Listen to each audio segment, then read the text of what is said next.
Yo les bros, bienvenue sur Spatule Bro, je suis le chef et on se retrouve pour une petite review d'animé saisonnier qui vient de commencer. On va parler aujourd'hui du premier épisode de la saison 3 de Fire Force. Alors oui, j'ai pas parlé vraiment des deux premières saisons à l'époque. Alors j'avais parlé vite fait des 2-3 premiers épisodes de Fire Force à l'époque sur la chaîne Le Chef Otaku, quand je faisais encore les reviews là-bas, donc ça date un petit peu. Entre-temps, il se trouve que j'ai lu le manga. Je l'ai fini ce week-end, le manga. Voilà, c'est un banger. Je regrette de ne pas l'avoir lu plus tôt. J'avais lu un ou deux tomes à l'époque.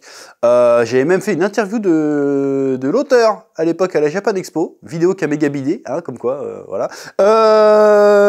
Du coup, je me suis dit, tiens, vu que c'est un truc de cette saison, je vais peut-être m'y remettre et rattraper tout ça. J'ai rattrapé tout ça. Je n'ai pas regretté une seule seconde.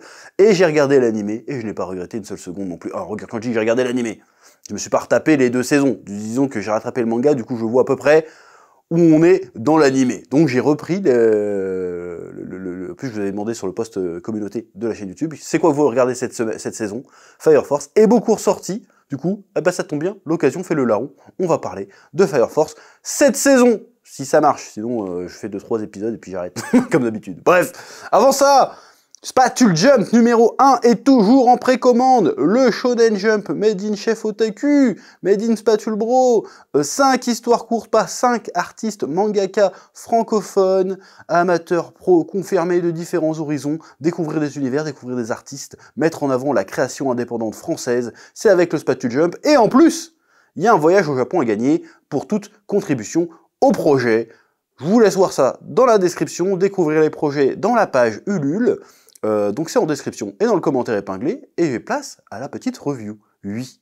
Alors, pour ceux qui n'ont pas suivi Fire Force, je vais vous expliquer vite fait le concept du principe. Hein, c'est-à-dire que c'est dans un monde plus ou moins une espèce de futur alternatif, plus ou moins lointain, où suite à un énorme grand cataclysme qui a fait cramer les 3/4 de la planète, le seul environnement viable qui reste a priori, c'est l'Empire de Tokyo, où ça mélange toutes sortes de civilisations, et en fait il y a un fléau qui existe dans cette nouvelle humanité, c'est les combustions spontanées des torches humaines. Donc les gens ils meurent comme ça, en fait ils deviennent des torches humaines qui marchent comme ça, et puis des espèces de zombies de feu. Faut les claquer, et de temps en temps, il y en a qui deviennent des démons, des trucs comme ça, donc il y a toute une organisation qui s'est organisée autour de ce phénomène, dont la Fire Force, donc une brigade de pompiers, moitié combattants, qui apaise les âmes des gens qui se transforment en torches humaines, avec tout un tas de complots et tout ça. Et donc on a le héros Shinra, qui est lui-même une torche humaine, mais de 3e génération, c'est-à-dire que c'est un humain, qui reste humain normal, mais qui a des pouvoirs liés au feu, et tous les personnages ont peu ou comme dirait l'autre, des pouvoirs liés au feu ou à la chaleur. Voilà. En vrai, au début, j'étais sceptique, mais franchement, c'est un banger. Lisez le manga si vous avez l'occasion, et rattrapez l'anime si vous avez l'occasion, c'est disponible sur Crunchyroll. Donc là, c'est la saison 3, qui, si j'ai bien compris, est censée être l'ultime saison. Déjà, j'ai envie de te dire, il faut que je regarde ça en animé, parce qu'il va y avoir du banger. Il y a surtout certaines idées que je veux voir en animé, parce que franchement, dans le manga, j'ai lu le manga, j'ai fait « Putain, c'est du génie ». Donc je veux voir ça On en reparlera bientôt, je prépare un menu manga sur la question. Voilà, je vous le dis, voilà. J'ai trop de trucs à dire sur ce truc. Bref, donc épisode où on reprend, on s'est arrêté un petit peu avec la saison 2, où Shinra et Arthur allaient s'entraîner avec Shinmon, je crois qu'il s'appelle Shinmon, capitaine de la 7e compagnie là, qui est à Asakusa. Ils allaient s'entraîner et maîtriser une technique proche de la mort ou je sais pas quoi. Donc, en fait, ce que j'ai bien aimé dans cet épisode, c'est que c'est un épisode récap fait de manière assez intelligente, et en même temps, on commence à t'amorcer ce qui va se passer dans la saison.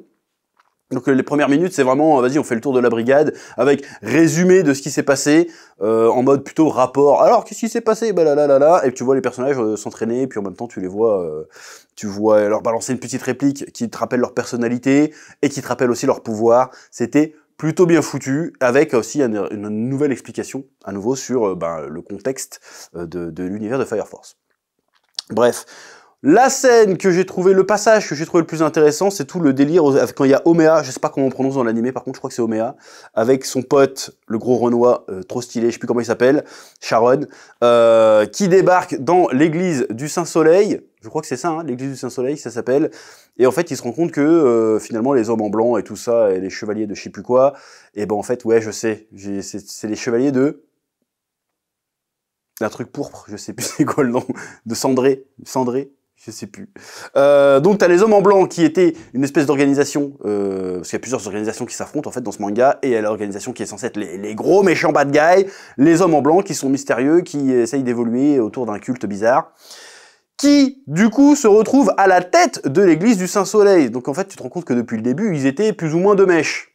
Et du coup, t'as le capitaine Barnes qui arrive, et qui fait « Mais attendez, c'est les méchants, on va pas se rallier aux méchants !» Il fait « Non, mais en fait, vous servez le dieu soleil, ça tombe bien, nous, on sert le grand prédicateur, nous sommes aussi, on sert le même dieu, si tu veux, donc en fait, et nous, c'est le vrai dieu, si tu veux. Nous, on est des vrais apôtres de machin, donc il y a un délire très métaphysique, très religieux, très spirituel dans ce manga, et du coup il y a tout un délire où le personnage se convertit à une nouvelle foi, et c'est assez intéressant de voir comment c'est fait. C'est-à-dire que le Barnes, en fait, lui il lui manque un œil, parce qu'en fait il a vu l'Adora, je crois que ça se dit Adola, mais je dis Adora, voilà, parce que j'ai lu le manga et je prononce le R comme un français. Donc il a vu l'Adora, il a vu l'enfer, il a vu un autre monde, donc du coup il était un fervent croyant, parce qu'il était plus dans la croyance, il sait que ça existe.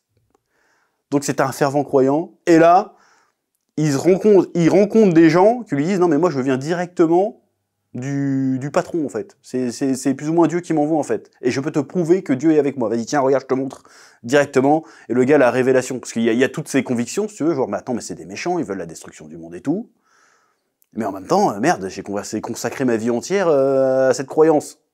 Donc, qu'est-ce que je fais? Est-ce que je dis, bah, c'est des méchants, je vais pas les suivre? Ou est-ce que, putain, merde, je reconnais, quelque part, que, en fait, j'ai tort et que c'est eux qui ont raison? Si je veux être en accord avec tout pourquoi je me suis battu depuis toute ma vie, ben, je dois les suivre, en fait. C'est logique. Je peux pas abandonner ça. Il y a le coût de ses convictions apparentes et le coût de sa foi. Et le coût de sa foi coûte trop cher, donc il fait genre, bah non, allez, je me convertis. Et c'est assez intéressant de voir ça au travers du regard d'Oméa. J'espère que ça se prononce Oméa, sinon je me tape la honte. Parce qu'en fait, elle a des pouvoirs plus ou moins magnétiques, qui est télépathiques bizarres. Et du coup, elle utilise les bons mots pour le convaincre. Si tu veux. Parce que le gars, il doute quand même. Et comme elle capte ses sensations, ses réflexions, elle sait comment trouver le bon algorithme, l'enchaînement de phrases, pour le convertir. Ça, c'est assez intéressant si on se place d'un point de vue extérieur, en mode, vas-y, en fait, les religions, finalement, quelles qu'elles soient, il y a quand même une part de manipulation. Alors, il y a de la foi sincère, tout ce que tu veux, mais il y a quand même une part de manipulation, et c'est là que ça devient un peu vicelard, tu vois, qu'en fait, parce qu'elle-même, elle croit vraiment à un vrai truc, elle est sincère dans ce qu'elle dit, mais elle tourne le truc pour arriver à ses fins. Je trouve ça super intéressant, et c'est un propos du manga qui est super intéressant d'ailleurs. On en reparlera dans le menu manga, et je trouve que dans l'épisode, c'est super bien fait. Ça aurait pu être chiant, parce que c'est un peu on parle, on discute. Et finalement, la mise en scène rend ça assez captivant. Et en fait, ça devient logique. Que tu te dis, putain, le Barnes, c'est un fils de pute, mais en fait, non. Tu te dis, bah ouais, c'est logique, en fait. Tu vois ce que je veux dire? Donc je trouve que c'est un... Au début, tu crois que c'est au feu les pompiers, on va taper des démons, mais en fait, c'est un animé, un manga bien plus riche que ça. Voilà, et cet épisode le démontre. J'ai trouvé ça assez palpitant. Voilà, très très bien fait. Bon, au début, tu te dis, bah, attends, il y a une meuf avec des oreilles de chat qui se trouve à poil, d'accord. Même ça, c'est expliqué par la suite, je trouvais ça génial. Mais franchement, l'épisode était très très bien fait à ce niveau-là. L'opening, c'est un banger. L'ending, c'est un banger aussi. Franchement, l'adaptation est vraiment très très qualitative. Alors, j'en avais déjà parlé de très bons termes à l'époque des 2-3 premiers épisodes, mais j'avais pas suivi plus que ça. Et là, force est de constater que c'est vraiment très très stylé. Il y a des scènes de cette saison 3, voilà, à un moment donné, dans l'opening, j'ai vu Dragon, j'ai fait « Ok, je veux voir ça en animation, ça risque d'être un putain de banger. » Voilà. Bref, franchement, si vous connaissez pas Fire Force, ben mettez-y vous. Je sais pas si c'est français ce que je viens de dire, parce que franchement, c'était très bien. Cet épisode d'ouverture était très très bien. Franchement, hâte de voir l'arc qui s'annonce, parce qu'encore une fois, il va être très très bien. Alors par contre, c'est un délire assez métaphysique, un peu à la Saint Seiya, ça va être un truc un peu bizarre. D'ailleurs, Fire Force me fait penser aussi, sur bien des aspects, à Full Metal Alchemist d'ailleurs. Dans un registre un peu différent, mais il y a plein de trucs qui ressemblent. Voilà, donc c'est franchement cool Fire Force, et j'ai hâte de découvrir cette saison. Et j'espère que vous serez chaud pour m'accompagner durant cette petite saison, parce qu'en fait j'ai envie de regarder chaque épisode. Voilà, donc j'espère que je pourrai en parler et que ça vous plaira. Voilà, si vous avez des choses à ajouter dans les commentaires, comme d'habitude, je vous laisse le soin de le faire, ça fait plaisir. Je vous laisse le soin de mettre un petit pouce bleu, de me dire surtout si vous voulez continuer ces reviews. Voilà, et puis je vais tout de suite enchaîner avec les autres découvertes de cette saison qui commence. Merci de m'avoir écouté, que la passion vous guide. À bientôt. Oui.